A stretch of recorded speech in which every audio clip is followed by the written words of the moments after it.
Is equal to, यही है इसका h। कौन बात कर रहा है भाई?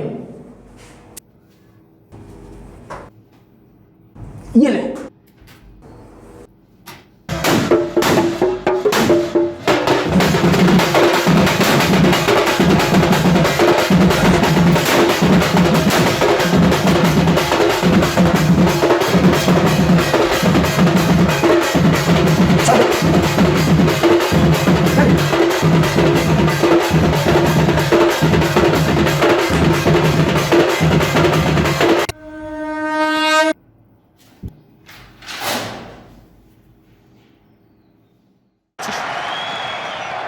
And he just lets it go through nicely.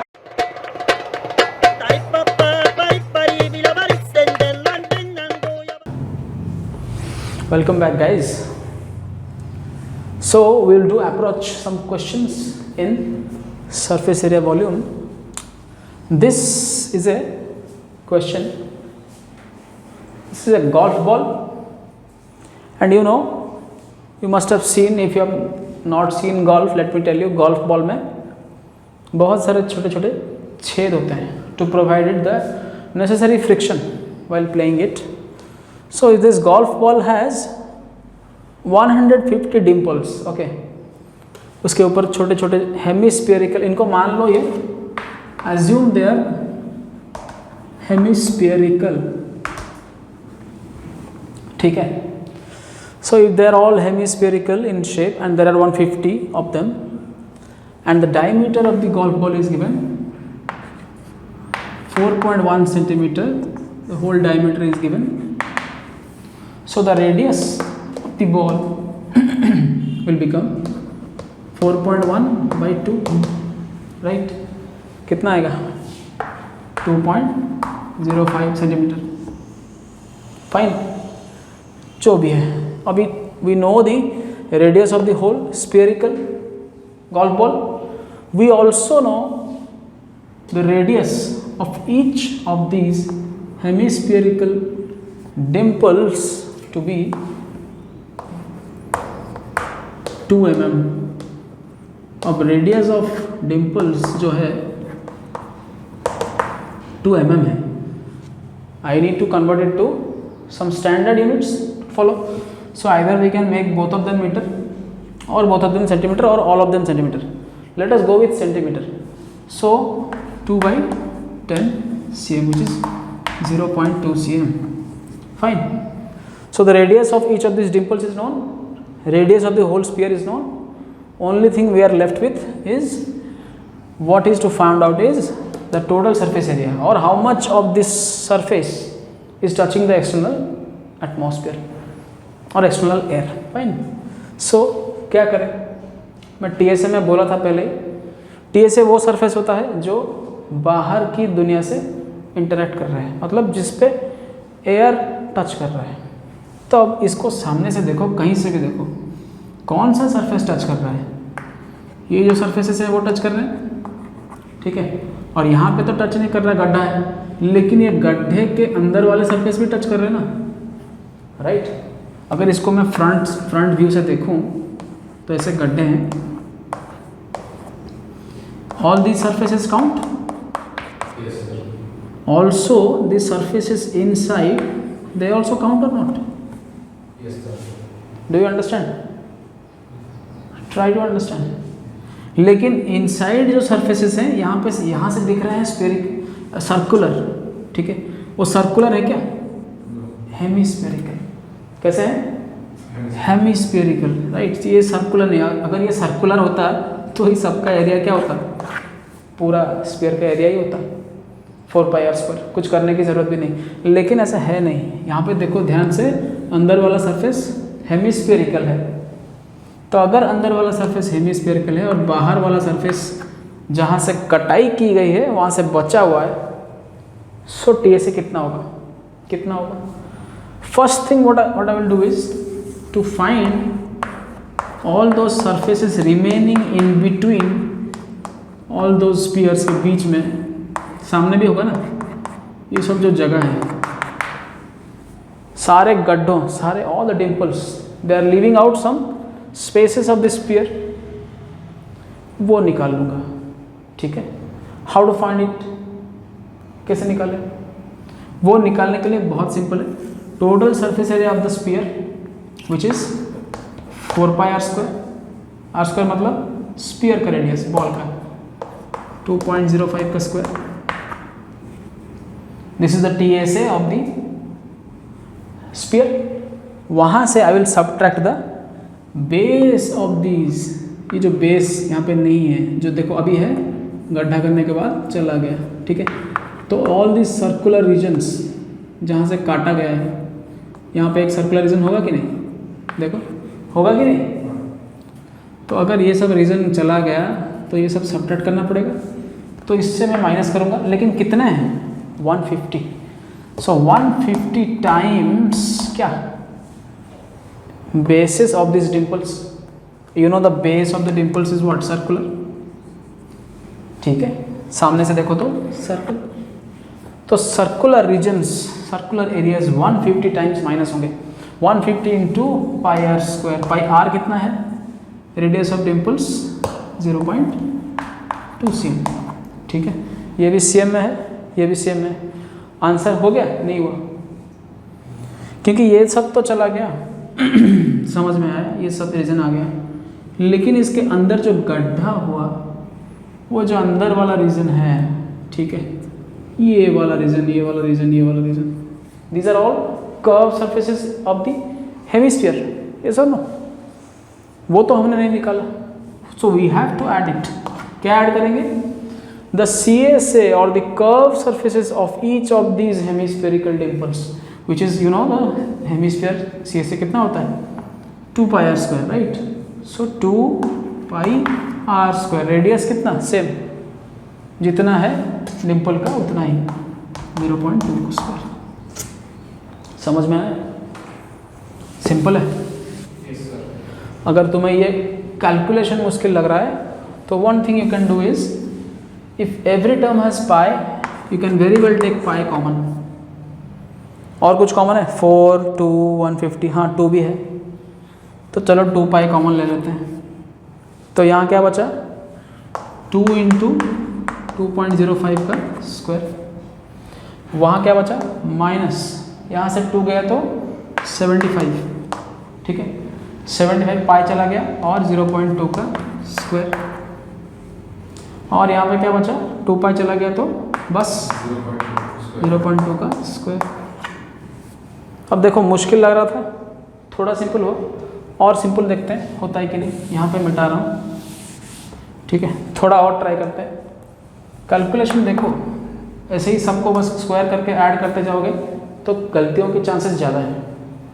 To avoid getting caught in the trap of miscalculation, what we do is we proceed with a proper manner. तो अभी 2 पाई तो कॉमन लिया है, अब ये तो 2.05 का स्क्वायर तुम्हें निकालना पड़ेगा। This is what you have to find out, ये करना ही पड़ेगा क्योंकि इसका और कोई चारा नहीं है। तो तुम क्या करोगे, साइड में 205 इंटू 205 करोगे, जो आया आंसर उसमें 1 2 0, क्योंकि स्क्वायर है, 1 2 3 4 0 के बाद पॉइंट दे देना, निकल गया, ठीक है। इसमें कुछ ज़्यादा नहीं है, ये करना ही पड़ेगा। लेकिन ये जो है यहाँ पे देख रहे हो, इसको मान लो एक x, ठीक है, -75x स्क्वायर प्लस ये 1 है, साइड में क्या है 1 प्लस x स्क्वायर, कितना हो जाएगा, -74x स्क्वायर नहीं हो जाएगा? देखो समझ में आया? yes, ये अंदर वाले टर्म को हम सेम है कि नहीं? yes, sir. तो if I take this common, -75 plus 1 which is -74, तो डायरेक्टली -74 इंटू 0.2 का स्क्वायर विच इज 0.2 का स्क्वायर 4, क्या होगा 0.04। Now this multiplication you have to do by squaring this multiplication you have to do, subtract then you see 7 से कटता है कि नहीं, and all you have to proceed from here, ठीक है। तो कोई क्वेश्चन में भी ऐसा होता है कि एंड में जो आता है यहाँ पे वो 7 से आराम से कट जाएगा, समझ में आया? ठीक है, चलो नेक्स्ट क्वेश्चन पे चलते हैं। Coming to the second question, in the second question थोड़ा अलग है, ये ग्राउंड लेवल है, मान लो this is the ground level, okay.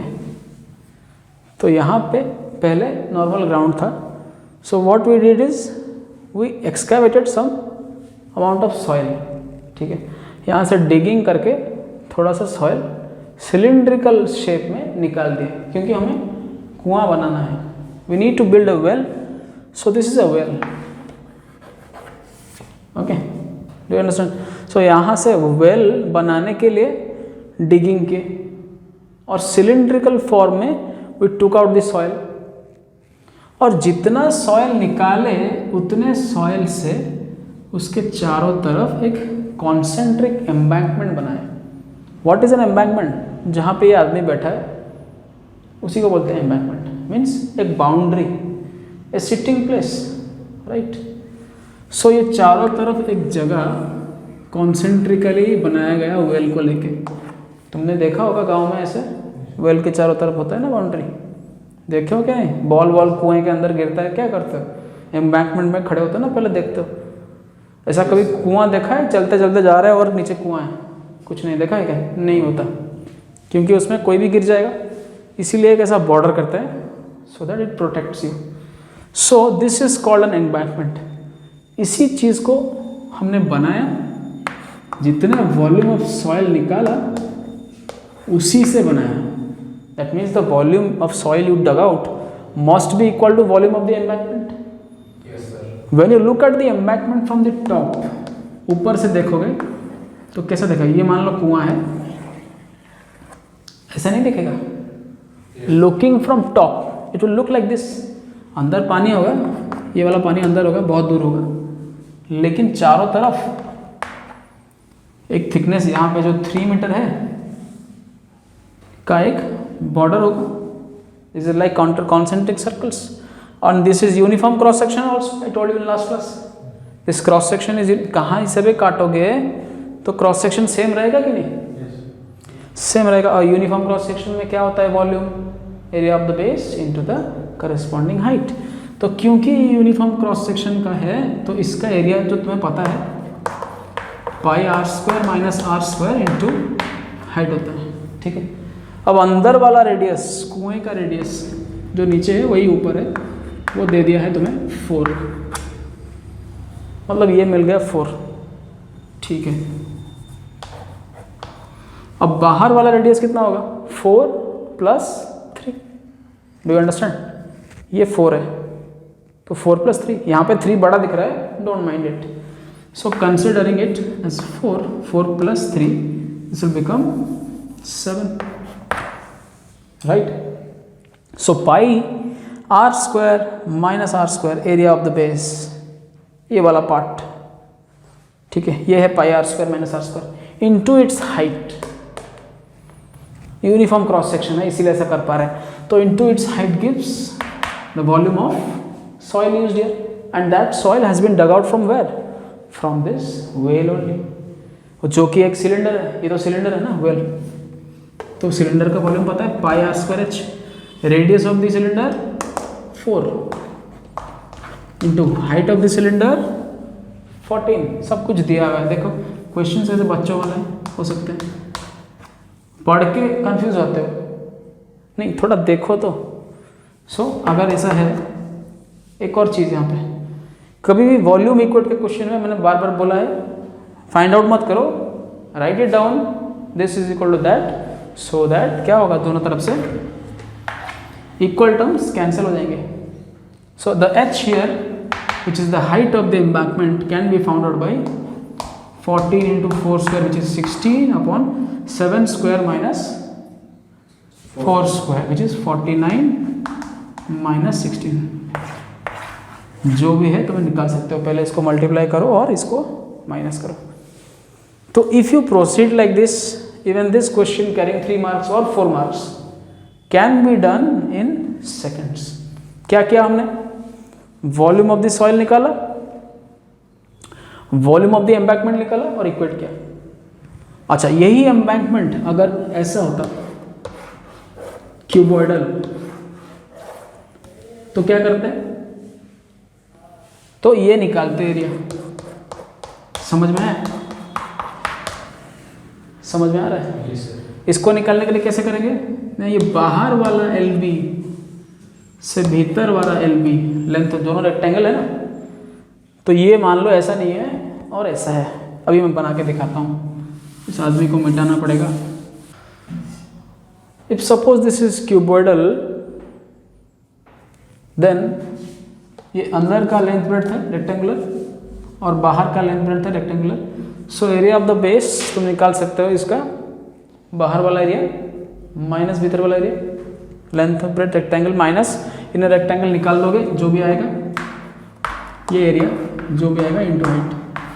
तो इसकी जगह तुम ये डालते, ठीक है।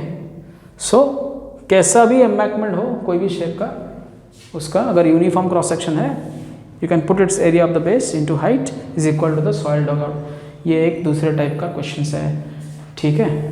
Let us go down to the third question. This is question number 3. Question number 3 is like this. There is a water tank whose length and breadth is given, height is not given, maybe it's not required, let us see.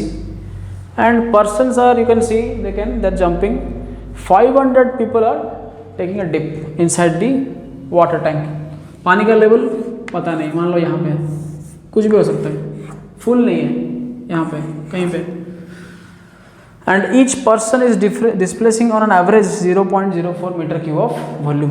एक आदमी इतना पानी displace कर रहा है। Archimedes principle, you know, amount of volume same रहेगा, ठीक है। It is asking you find the rise in level of water in the tank. तो राइज इन लेवल पूछा है, मतलब पहले कितना था और वो सब लोग आदमी इसके अंदर जंप करने के बाद कितना हुआ, ये सब नहीं पूछा है। वो पूछा है कि कितना बढ़ा, right. The water level before they are dipping and after they have dipped, it's not asking you, it's asking you how much did it increase. मान लो 500 लोग अंदर घुस गए, ठीक है, बहुत बड़ा पूल पार्टी चल रहा है, एवरीवन इज इनसाइड, 500 पीपल, पता नहीं कौन सा पूल है, सिर्फ 500 लोग हैं, चलो ठीक है मान लें। तो कितना है ये पानी, पहले कितना था अभी कितना है, difference it is asking you, what is the difference, what is the rise. कैसे निकालें? हाइट भी नहीं दिया, चाहिए भी नहीं, क्यों? क्योंकि तुम्हें पता है कि 500 people, the amount of volume displaced by the 500 people will be same as the volume of water rise, is not. The volume of water displaced will be same as volume of 500 people, कितना displace करते हैं, मतलब 500 into each person's displacement of volume 0.04. each person suppose displaces 0.04 meter cube of volume of water, so 0.04 into 500 must be equal to the volume of water risen up और rising, कितना बढ़ा उसके साथ same. तो कितना वॉल्यूम बढ़ा है, कितना वॉल्यूम बढ़ा है, मान लो ऐसा है, ये जो शेप में पानी बढ़ा है, ये देखो ये कौन सा शेप है, is it not like the shape of a box. पानी जितना हाइट में बढ़ा है उसको, और जितना था और जितना बढ़ा, is it not like a box, rectangular box और a cuboid, right, very right, it's a cuboid, look carefully, right, it's a cross section का एक पार्ट है। तो इसको बाहर निकालें तो ऐसा एक क्यूबॉइड है, ठीक है। उस क्यूबॉइड का ब्रेड्थ पता है, लेंथ पता है, हाइट नहीं पता। Let this height be h, okay. So obviously the volume of water which has come now is must be same as the volume of water displaced by the dipping of 500 people. Very good. So 500 into 0.04 must be equal to volume of this water, right? So which is same as 50 into 80, क्या होता है cuboid का volume, LBH, 50 into 80 into H। समझ में आ रहा है कि नहीं? So even though we did not know what is the actual volume of water, what is the actual height of the water, or what is the height after the people have dipped inside, still we can find the change. That change is known as the rise of water.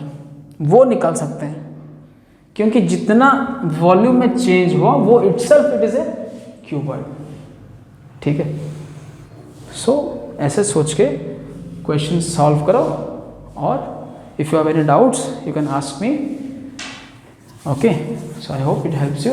Thanks a lot. Take care. Mama, you quiero. Mama, you quiero. Mama, you quiero. Mama,